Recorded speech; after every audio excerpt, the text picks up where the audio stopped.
Washington की जो coercive power है, अब ऐसा कह सकते हैं कि इंडिया पर काम नहीं कर रही है। Because of the my previous question कि हुँ, मोदी जी जैसे ही हुँ। उन्होंने साइलेंट स्ट्रैटेजी को अपनाया। हाँ, दैट्स व्हाट यू आस्क्ड, ठीक है।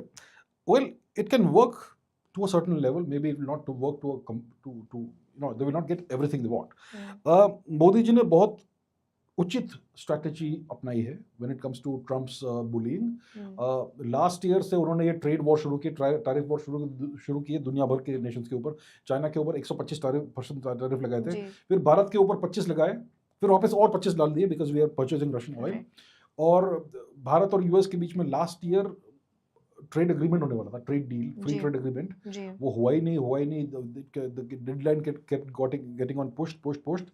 और इसका कारण ये था कि US hmm, was adopting a maximalist position कि आप अपना पूरा इकोनॉमी खोल दीजिए, आप हमारे गुड्स के ऊपर 0% टैरिफ लगाइए, हम अपना एग्रीकल्चरल गुड्स आपके कंट्री में डालेंगे, आपको एक्सेप्ट करना होगा, हम डेयरी प्रोडक्ट्स डालेंगे, आपके आपके कंट्री में एक्सपोर्ट हुँ, करेंगे, आपको एक्सेप्ट करना होगा, और हम आपके कंट्री के गुड्स को मे बी 20% 18% पे टैरिफ करेंगे। जी, so completely unequal master servant kind of relationship.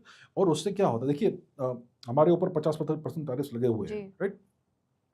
और बहुत लोग कंप्लेन कर रहे थे भारत में कि इससे हमारी बहुत सारी बिज़नेसेस जो है, उनके उनको काफ़ी नुकसान हुआ है। जी, क्योंकि अगर हमारी कोई बिज़नेस है भारत में, हुँ, जो कुछ गुड्स एक्सपोर्ट करती है टू द यूएस, अभी ट्रंप ने 50% टैरिफ डाल दिए, तो they will stop getting orders from the US जी, नेचुरली, बिकॉज़ जो इंपोर्ट कर रहा है यूएस में, जो जो बंदा है, he has to pay the tariffs to the US government. Correct, correct, तो अभी हमारे जो कंपनीज़ है, उनके उनके बिज़नेस पे काफ़ी सारा हुँ, इम्पैक्ट हुआ है इसका।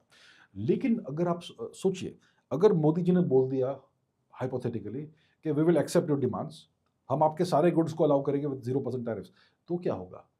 हमारी सारी बिज़नेसेस नष्ट हो जाएगी, पूरी, क्योंकि यूएस का जितना भी माल है, सब इंडिया में आएगा विद 0% टैरिफ्स, और it will flood the Indian market.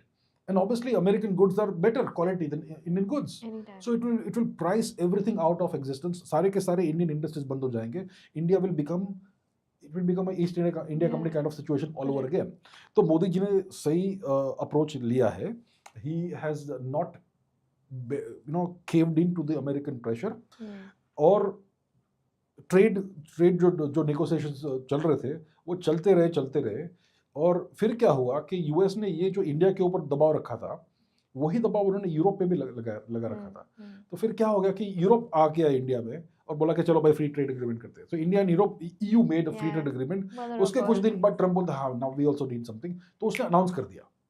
Trump ने अनाउंस किया है कि भाई फ्री ट्रेड एग्रीमेंट हो गया, ये वो 18% reciprocal tariffs, India will do 0% tariffs, and US will impose 18% tariffs, once again unequal. Strange, या हाँ, once again unequal, and India will stop buying Russian oil. तो उसने अनाउंसमेंट कर दिया है, हुँ, बट एक्चुअली अभी तक कोई अग्रीमेंट साइन नहीं हुआ है। We were We continuing, will, yeah, so we will continue the या, negotiations. It has to be a free and it has to be a fair agreement. या, So it is still अभी अभी भी negotiations चल रहे हैं। जी, So India ने जो पॉलिसी अपनाई है to be restrained and to wait for the hmm, Americans to give a better bargain, that is the right approach. या, So definitely उसमें इंडिया सक्सेसफुल रहा है। हुँ, लेकिन फ्रॉम अदर पर्सपेक्टिव्स, भारत पूरा सब कॉन्टिनेंट में जो रेजिम चेंज किए अमेरिका ने, उसमें हम विफल हुए, and that is not our fault, the US जी, इज टू पावरफुल। जी।